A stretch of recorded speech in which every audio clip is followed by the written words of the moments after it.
Glad to have you back on iBrand Daybreak. It's still the Friday edition, and trust me, on Fridays we turn it a little just to bring you all the pleasure and all the goodies you need on the show today. And also, while we do that, let's not forget that the money segment of the show is as important as every other segment. And today we'll be talking about recruitment, because if you look at recruitment, it's an integral part of any organization, very, very important. And joining us right here, I will do him the pleasure of introducing himself. Good morning, and thank you for joining us on the show this morning. Thank you. It's good to be here. Yeah, good to be here too. So, Good morning. Good So morning. who's the man in white and black?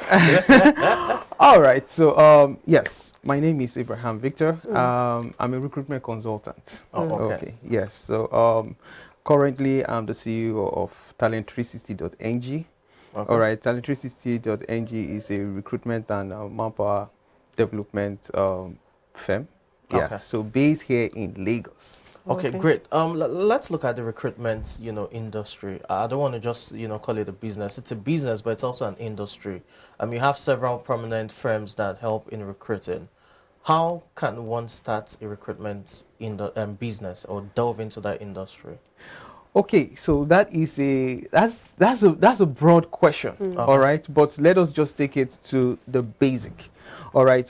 Recruitment business is just like every other business, all right. So the first thing you need is to get your business registered, all right, with CAC in Nigeria. That is the basic you need, all right, to kickstart a recruitment business in Nigeria. Then after that, depending on how big you see yourself going or how far you want to go with the recruitment business, then you can now apply for it's called a recruiter's license, right, in Nigeria. So recruitment license gives you that recruiter's license gives you all the license you need to operate in Nigeria, depending on the scale that you want to operate in. Okay, now while you're talking about recruitment, do you have to be a HR personnel to be able to be involved in this, or you just anybody can venture into this? Well, funny enough, you don't necessarily need to be an HR professional. Okay. Although recruitment is one of the core responsibility of HR managers. Okay. But for me, I would say that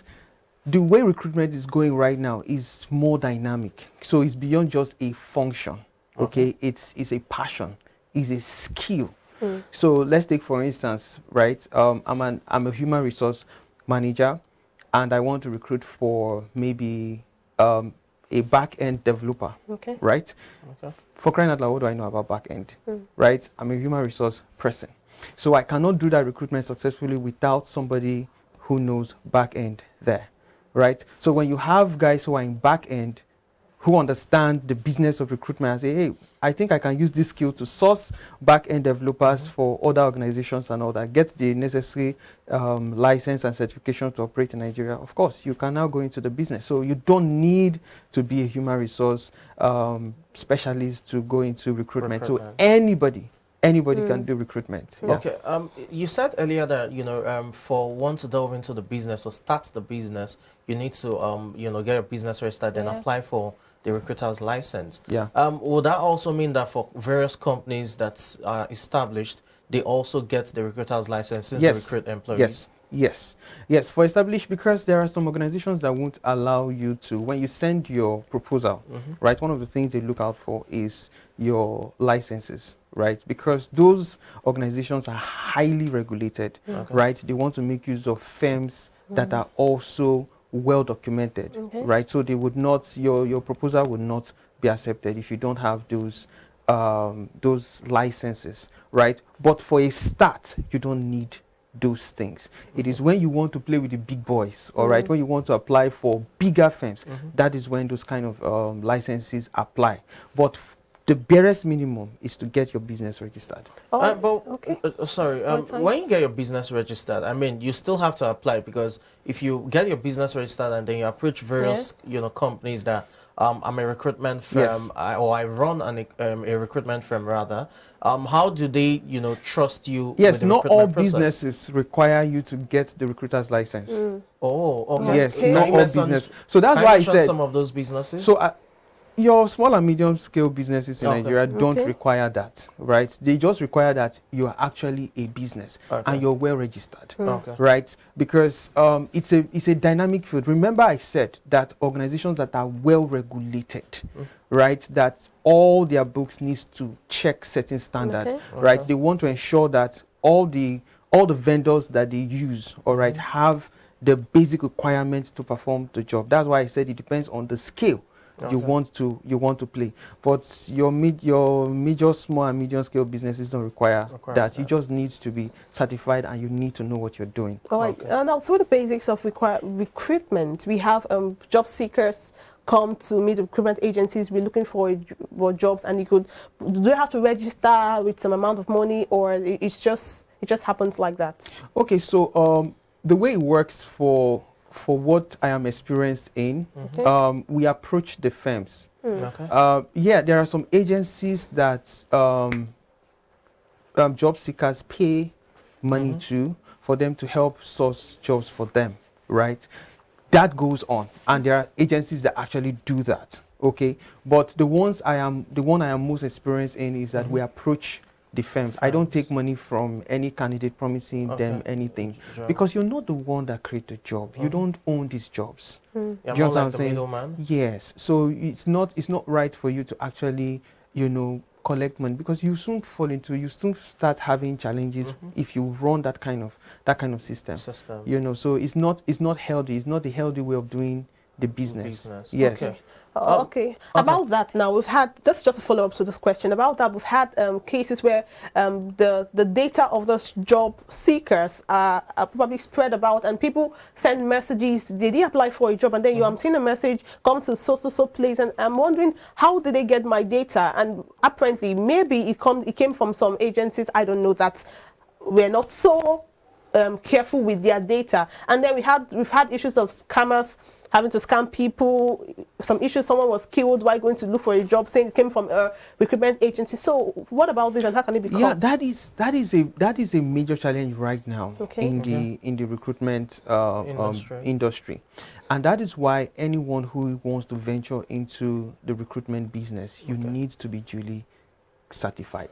That registration gives you a bit of, at least the government know who you are and what you do. That is the first thing. The second thing is you must have a physical office. Okay. All right, you must have a physical office. That physical office makes you trustworthy.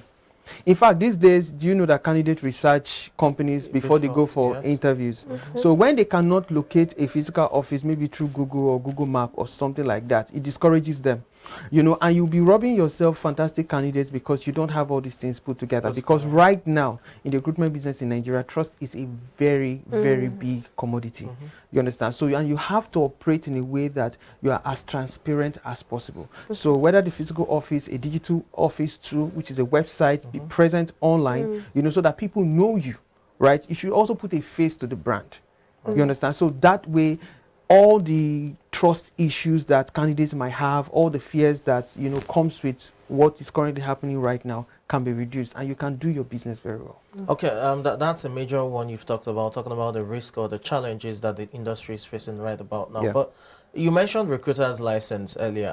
I'm looking at someone who wants to start or delve into the industry and wants to start a business, probably has the means to start on a big scale, as you called it. Yeah. What's the cost of the recruiter's license? Okay, the recruiter's license is provided by the Ministry of Labor. Okay, so that is not, for now, it is not stable, depending on, what they are currently going for right now. But those data, that data is available, on Google. You can go there and search it. But there are requirements. You must have data of operations, as a business. That's why startup, you might not be able to get it as a startup. Yes. So, but as your business grows, that's why I said you can start with getting your business registered. After you've run for a while and you feel you're strong enough to get that recruiter's license and go for the big fish, of course you can do that. Okay.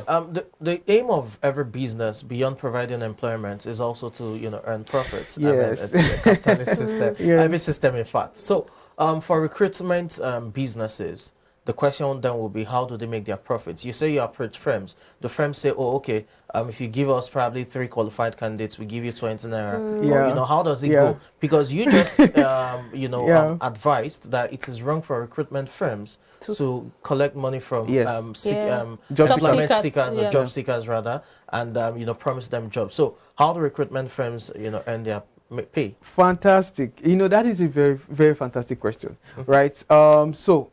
We make our money in different ways. Okay. Again, there is not so much structure in the industry, although, right, at the bigger level there is a little bit of structure. So what we do most times is that we charge basic. We charge 50% of the candidate's first month salary. Right? 50%? Yes, 50% of the candidate's first month's salary. And it's not charged on the candidate, it is charged on the employer. Yeah, so it's not on the candidate. Now, the employer can decide that they do a 50-50 thing. Right? So it's their understanding. Right? But I get my 50%. Interesting. Right? But sometimes we also charge 5% of the candidate's annual gross. Yeah, so there are different ways these things are charged, right? But sometimes you can also have an understanding with the firm when there is a bulk recruitment, or when it's a firm that when it's an industry or a firm that has high level of turnover. You can have an understanding with them and say, okay, let me be your recruitment consultant. I recruit for this particular amount of money and all that. Remember that any money you are charging, there is a service that goes with it. Right. Yes. Now quickly, before we wrap up the segment, we are supposed to wrap up now, but for the want of time, for those who have other jobs, can this, you know, multiple streams of income is very part of it. So can it be a passive income for me that I have a job and I can do this? Yes, I started my recruitment business as a passive business. You know, you can start your recruitment business on your phone. Interesting. Yes, you can start on your phone and from your house. All right, Abraham, so we appreciate you. Thank you so much for sharing these tips with us. We thank you for being on the show this morning. It's a pleasure being here. Thank you very much.